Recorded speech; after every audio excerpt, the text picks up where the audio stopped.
வணக்கம். ஒரு சின்ன திருத்தம், சின்ன மன்னிப்பு. என்னென்னா, சென்ற பதிவில் கள்ளக்குறிச்சி மாவட்டம் திம்மாவரம் பகுதியிலே ஒரு பெண் வன்கொடுமை செய்யப்பட்டு மரணமடைந்தார். அந்த வழக்கை பற்றி நான் பேசியிருந்தேன். அதாவது டிசம்பர் 27, 2023 நிகழ்ச்சின்னு சொல்லியிருந்தேன். அது தவறு. 2024 டிசம்பர் 27ஆம் தேதி நடந்த விஷயம். 28ஆம் தேதி அந்த பாடியை செக்யூர் பண்ணுறாங்க போலீஸ். தவறுதலாக உங்களுக்கு பதிவு பண்ணிட்டேன். அதான் உங்களுக்கு சாரி கேட்டுக்கிறேன்.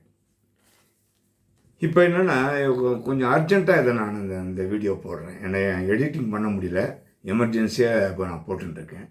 ஏன்னா நேற்று என்ன ஆகிருக்குன்னா, ஒரு வழக்கு ஆகிருக்கு. என்ன வழக்குன்னா, கடந்த 3 மாத காலமாக நாம் அண்ணாநகர் சிறுமியுடைய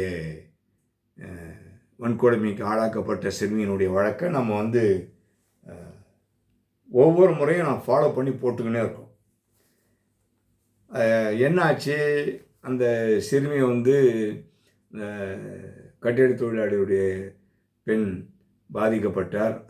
புகார் கொடுத்தாங்க. அப்புறம் ஆலமன் போலீஸ் ஸ்டேஷன் அவங்கள குற்றவாளிக்கு முன்னாலே வச்சு அடித்து கொடுமைப்படுத்தினாங்க. மென் போலீஸ் ஸ்டேஷன், ஆம்பளை போலீஸ் ஸ்டேஷன் அந்த பெண்ணோட அப்பாவை அடித்தாங்க. எல்லாமே தெரியும் உங்களுக்கு. அதன் பிறகு அந்த இன்ஸ்பெக்டர் புக்கியா Sneha Priya DC, Annanagar DC transfer பண்ணாங்க. எந்த நடவடிக்கையும் எடுக்கலை. அந்த புக்கியா ஸ்னேகா தான் இப்போ அண்ணாமலை பல்கலைக்கழகத்தில் பாதிக்கப்பட்ட பெண்ணின் வழக்கின் தலைமை பொறுப்பை ஏற்று ஒரு எஸ்ஐடி டீம் ஃபார்ம் பண்ணி அதில் இருக்காங்க.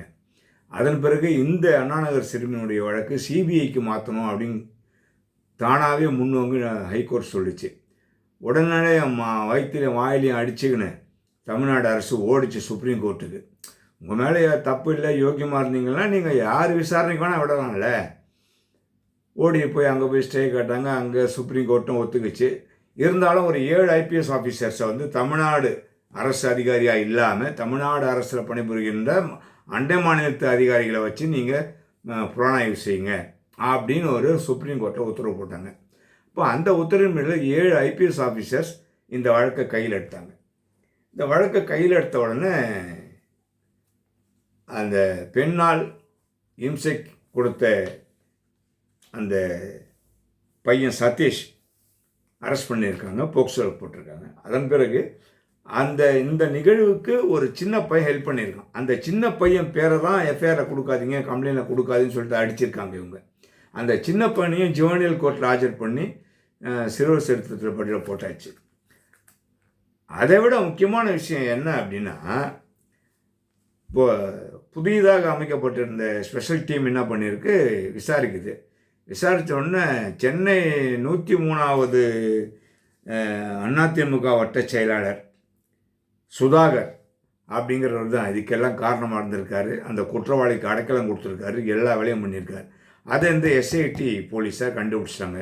அவரையும் போக்சோவில் போட்டாங்க. அதன் பிறகு சிறுமி கொடுத்த புகாரின் அடிப்படையில் எந்த நடவடிக்கையும் எடுக்காத அந்த ஆய்வாளர், அனைத்து மகளிர் காவல் நிலைய அண்ணாநகர் அனைத்து மகளிர் காவல் நிலைய ஆய்வாளர் திருமதி ராஜி அவர்கள் எந்த ஒரு நடவடிக்கை எடுக்கலை. மாறாக அவங்கள கொலைவெறி தாக்குதல் நடத்தினதுனால அவங்க மேலேயும் வழக்கு பதிவு பண்ணி அவங்களையும் நீதிமன்றத்தில் ஆஜர்படுத்தி சிறையில் அடைச்சிட்டாங்க. 21ஆம் தேதி நீதிபதி ரிமாண்ட் பண்ணியிருக்காங்க. 21ஆம் தேதி வரைக்கும் ரிமாண்ட் பண்ணியிருக்காங்க. ஸோ இப்போ இதில் எந்த தலையீடும் இல்லாமல் தான் நடக்குதுன்னு நினைக்கிறேன். ஏன்னா தலையீடு வந்தாலுமே பிரச்சனையாகும். அதனால தான் ஹைகோர்ட்டே சிபிஐ கட்டிச்சு. சரி, சுப்ரீம் கோர்ட்டு உச்ச பதவியில் இருக்கிறவங்களாச்சே, அவங்க சொன்னால் கேட்டு தானே ஆகணும். அதனால் ஹைகோர்ட்டு அமைதியாக இருந்துட்டாங்க. இந்த டீம் விசாரிச்சுட்டு இருக்கு. இன்னும் யார் யார் சிக்க போகிறாங்கன்னு தெரியல. ஏன்னா இது அர்ஜென்ட்டாக அந்த பதிவை போடணுன்றதுக்காக தான் நான் இதை பேசிகிட்டு இருக்கேன். ஏன்னா இது அப்படியே ராவாக உங்களுக்கு பேசி அப்படியே அப்லோட் பண்ண போகிறேன். எடிட்டிங்லாம் பண்ணுறதுக்கு வாய்ப்பு இல்லை, இப்போ டைம் இல்லை. அதனால் இப்போ அப்படியே ஏற்ற போகிறேன்.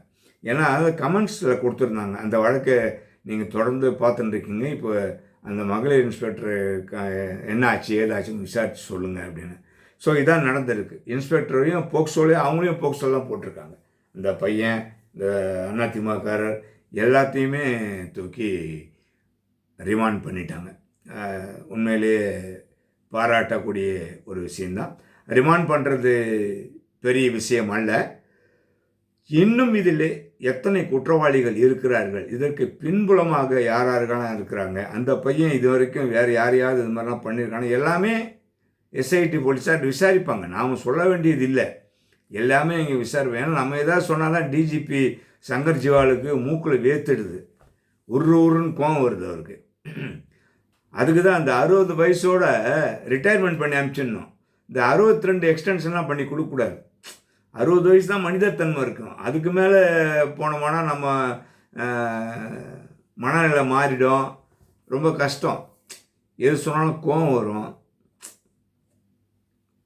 சுட்டி காட்டினா கோவம் வரும், இவ்வளோ பிரச்சனைகள் இருக்குது. இந்த எஸ்ஐடி போலீஸார் சரியான முறையில் இதுவரைக்கும் இன்வெஸ்டிகேஷன் வந்து சரியாக போயின்னு இருக்கிறது தான் நான் நினைக்கிறேன். மேலும் சரியான முறையில் இன்னும் குற்றவாளிகள் இருப்பார்களேயானால் அவர்களையும் தயவு தாட்சணமின்றி யாருடைய இன்ஃப்ளூயன்ஸும் இல்லாமல் நீங்கள் அவங்கள கைது பண்ணி ரிமாண்ட் பண்ணணும். இதுதான் பொதுமக்கள் கேட்குறத நான் கேட்குறேன். பொதுமக்கள் சொல்லக்கூடிய கருத்தை உங்கள்கிட்ட சொல்கிறேன்.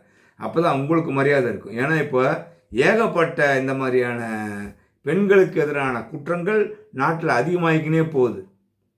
எஃப்ஐஆர் போடுறாங்க ரிமாண்ட் பண்ணுறாங்க, முடிஞ்சுது. எஃப்ஐஆர் போடுறாங்க, ரிமாண்ட் பண்ணுறாங்க, முடிஞ்சுது. அதுக்கப்புறம் கேஸ் நடக்குதா, சார்ஜ் ஷீட் போட்டாங்களா, ஒன்றுமே புரியல, யாருக்குமே தெரியல. ஸோ அதனால தான் இப்போ வந்து மக்கள் ரொம்ப வெறுப்பாயிட்டாங்க. அந்த வெறுப்பை தணிக்க வேண்டுமானால் காவல்துறைக்கு தான் அதனுடைய பொறுப்பு. நீங்கள் எவ்வளோ கஷ்டப்பட்டாலும் கெட்ட பேர் வந்துடுது. அதனால் அந்த கெட்ட பேரை தவிர்க்கணும் அப்படின்னா நீங்கள் கரெக்டான முறையில் யாருடைய சொல் பேச்சும் கேட்காம நீங்கள் சுயமாக இன்வெஸ்டிகேஷன் பண்ணுங்கள். நான் ஆரம்பத்துலேருந்து இதான் சொல்கிறேன். உயர் அதிகாரிகளோ யாரோ பேச்சை கேட்டுன்னு பண்ணிங்கன்னா நாளைக்கு பிரச்சனை வந்து அவங்களை கை விட்டுருவாங்க, நீங்கள் மாட்டிப்பீங்க. அதனால் உங்களுடைய நலன் கருதி தான் நான் இவ்வளோ இதாக பேசுகிறேன்.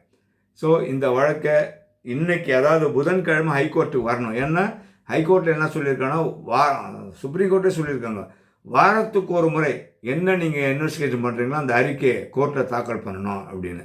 ஸோ புதன்கிழமை வந்திருக்கணும். அந்த பட்டியலில் லிஸ்ட்டில் நேம் வரல, அதனால் வரல. அது எப்போ வருதுன்னு தெரியல. அதன் பிறகு இந்த ஸ்பெஷல் இன்வெஸ்டிகேஷன் டீம் எங்கே இருக்காங்க, அவங்களுக்கு ஆஃபீஸ் எங்கே, யார் என்ன, ஒரு தொலைபேசி ஒரு தொடர்பும் கிடையாது.